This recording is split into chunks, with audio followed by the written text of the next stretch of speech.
Eh bien bonjour à toutes et à tous et bienvenue dans cette nouvelle vidéo sur l'actualité des Verts. Enfin, c'est la dernière vidéo Mercato. Le Mercato s'est donc terminé ce mardi 31 août à 23h59. Les Verts ont enregistré enfin une première recrue. Le Mercato a quand même été lancé le 1er juillet et les Stéphanois ont attendu le 31 août. Dans les toutes dernières minutes, le club a officialisé même le joueur le 1er septembre à minuit 1. Donc voilà, les Verts ont vraiment attendu très longtemps pour officialiser un joueur. Mais enfin, on tient notre première recrue et notre dernière recrue. C'est donc un numéro 9 qui nous vient de l'Amérique du Sud qui est arrivé à Saint-Etienne. On va faire donc le point sur le Mercato des Verts. Sans plus attendre, c'est parti.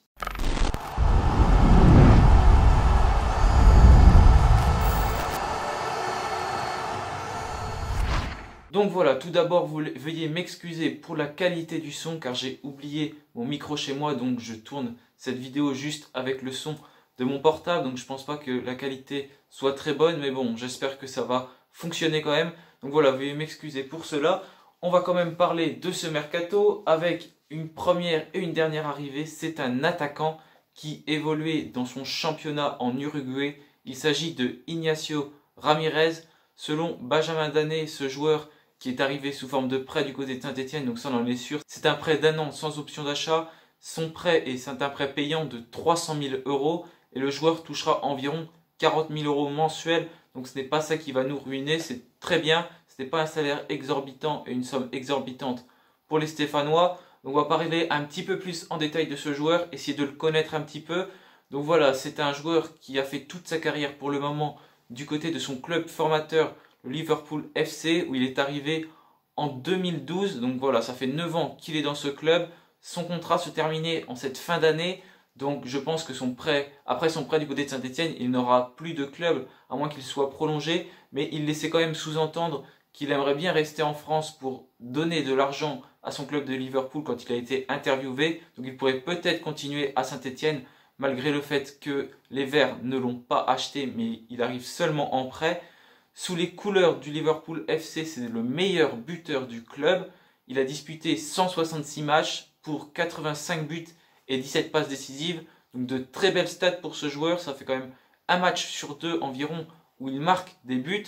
Attention, le championnat bien évidemment est plus faible, mais c'est quand même de très belles stats et peut-être qu'il pourra éclore du côté de la France. Il va voir Miguel Trauco, ce n'est pas la même nationalité bien évidemment. Miguel Trauco qui est péruvien, mais ça va peut-être l'aider dans son adaptation. On sait que les Sud-Américains, des fois, peinent à s'adapter en France. Mais là, le fait d'avoir Miguel Trauco, je pense que ça va pouvoir l'aider dans cette adaptation. Cette année, le début de son championnat était déjà bien entamé. Donc ce joueur est déjà bien en forme. Il a déjà disputé quelques matchs.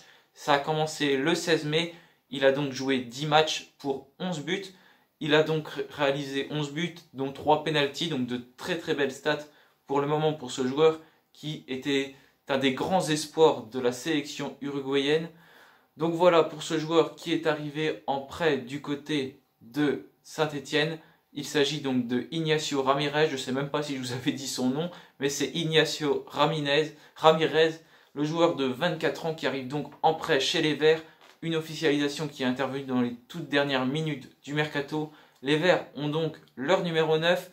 Cela a donc permis de prêter Charles Haby qui est parti du côté de Guingamp. Le club l'a annoncé ce matin, mais c'est pareil, on le savait depuis hier soir. Charles Haby qui va donc pouvoir acquérir de l'expérience en Ligue 2 dans le club de Guingamp. Donc je pense que c'est une très bonne chose pour lui de pouvoir s'aguerrir dans ce club. En Ligue 2, il va voir un autre championnat, découvrir des autres joueurs. Je pense que c'est pas trop mal pour lui, ce genre de club, pour acquérir de l'expérience. Il fait donc le chemin inverse de Jean-Philippe Crasso, qui avait été prêté, mais c'était au Mans la saison passée en national, et qui est donc revenu. Saint-Etienne compte donc 2 numéros 9 dans son effectif, avec le nouveau joueur Ignacio Ramirez, qui je pense va être titularisé dès son premier match, je l'espère en tous les cas, et également Jean-Philippe Crasso. C'est donc les 2 numéros 9 que comptent les Verts.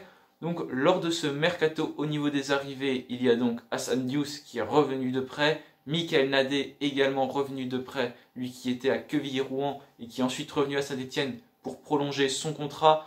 Il n'y a pas eu vraiment beaucoup de joueurs qui sont arrivés. Romain Amouma également qui a signé un nouveau contrat. Mais la seule vraie arrivée du côté de Saint-Etienne, un nouveau joueur, une nouvelle tête, c'est donc Ignacio Ramirez. J'espère qu'il va pouvoir vite s'intégrer dans le championnat. En tous les cas, il a de très belles stats de buteur. J'espère que ça va coller du côté de Saint-Etienne.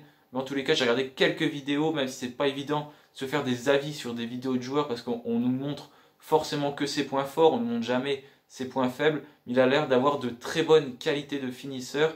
Donc j'espère qu'il va pouvoir les mettre en valeur et que du côté de Saint-Etienne, ça va bien fonctionner et qu'il va pouvoir nous inscrire pas mal de buts parce que le buteur, c'est quand même ce qui nous manquait. Et avec ce jeune attaquant de 24 ans, je pense que ça va pouvoir coller. En plus, il évoluait du côté de Liverpool, donc il ne doit pas être si mauvais que ça, même si c'est le Liverpool uruguayen. On va se dire dans notre tête que c'est le Liverpool qui est en Angleterre.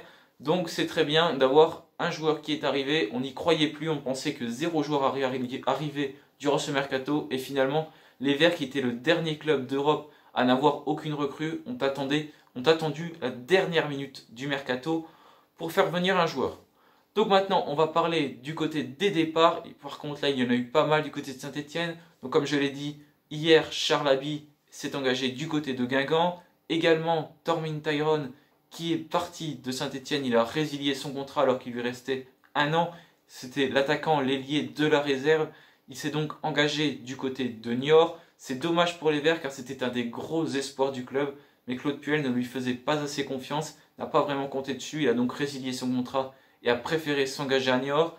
On a également notre capitaine Mathieu Debuchy, le latéral droit qui est parti du côté de Valenciennes. Pape Cissé qui a terminé son prêt qui s'étendait de janvier à juin et qui est donc retourné à l'Olympiakos. Anthony Modeste qui a retrouvé son club de Cologne. Kevin Monet-Paquet qui est en fin de contrat et qui s'est engagé dans un club à Chypre. On a également Jesse Moulin qui est parti pour faire la doublure du gardien de Troyes. Il a donc relevé un nouveau challenge dans ce club. Et Sergi Palencia, déjà prêté à Leganés la saison précédente, est retourné dans ce club pour cette année. Donc voilà, au niveau des arrivées, de l'arrivée, puisque les quelques arrivées de Jean-Philippe Crasso, Romain Mouma ne sont pas forcément des arrivées, ce sont plutôt des retours de prêt ou des contrats qui ont été prolongés. La seule vraie arrivée est Ignacio Ramirez. Et enfin, il y a eu quand même pas mal de départs du côté des Verts. Il y a également une rumeur qui a emmené Maxence Rivera du côté de Toulouse. Finalement, elle n'a pas lieu. Maxence restera donc un joueur de Saint-Etienne, lui qui avait fait un très bon match avec la réserve pour leur entrée en lice lors du championnat. Ils ont gagné 1-0, il a inscrit notamment un penalty et il avait également marqué un but qui avait été refusé. Donc Maxence Rivera devrait donc rester à Saint-Etienne. C'est pareil, c'est un des grands espoirs du club. Malheureusement, il n'a pas eu sa chance à Saint-Etienne. Beaucoup de monde le critique, mais en revanche, Claude Puel ne l'a pas fait jouer beaucoup de matchs. Et quand il jouait, il rentrait souvent des bouts de match, vraiment 10 minutes. Il n'avait pas du tout l'occasion de montrer ses qualités. J'espère que cette année, Claude Puel lui fera plus confiance. Déjà, c'est très bien puisque la réserve rejoue. Donc il va pouvoir, j'espère que ça va durer, qu'elle va encore jouer très longtemps et que le championnat ne s'arrêtera pas cette année.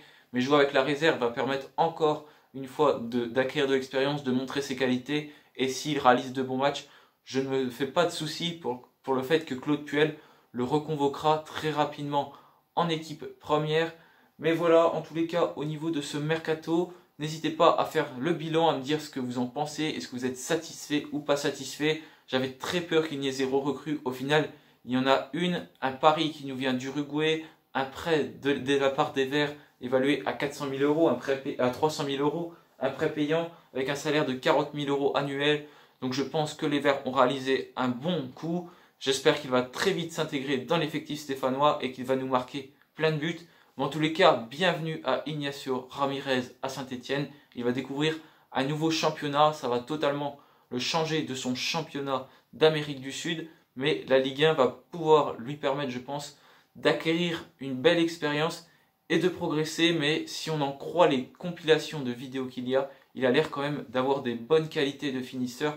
Donc je pense que c'est un joueur qui pourrait être intéressant du côté de Saint-Etienne. Je vais essayer de revoir encore pas mal de vidéos pour voir d'autres qualités. Mais en tous les cas, voilà, c'est donc la fin de ce mercato qui aura duré de juin à août. Un mercato où on aura cru jusqu'au bout qu'il n'y aura pas d'arrivée et c'est finalement arrivé. Donc tant mieux pour les Stéphanois. Donc voilà, cette vidéo est terminée. Merci de l'avoir suivi. N'hésitez pas à la liker, de la commenter, de la partager si elle vous a plu. Je vous retrouve très bientôt pour une nouvelle vidéo. En attendant, portez-vous bien et allez les Verts!